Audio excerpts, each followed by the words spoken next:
High বন্ধুরা, সবাই কেমন আছেন? এই দেখেন আমাদের বলদে অফিস। আর এই দেখেন অফিসের নিচে পার্কের মধ্যে ঘাস কাটতেছে।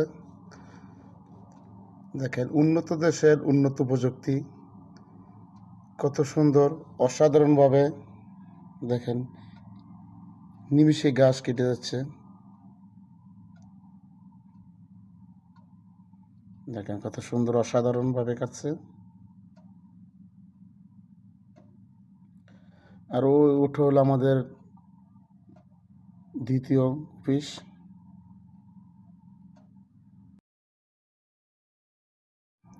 হাই বন্ধুরা, সবাই কেমন আছেন? এই দেখেন আমাদের বলদে অফিস। আর এই দেখেন অফিসের নিচে পার্কের মধ্যে ঘাস কাটতেছে।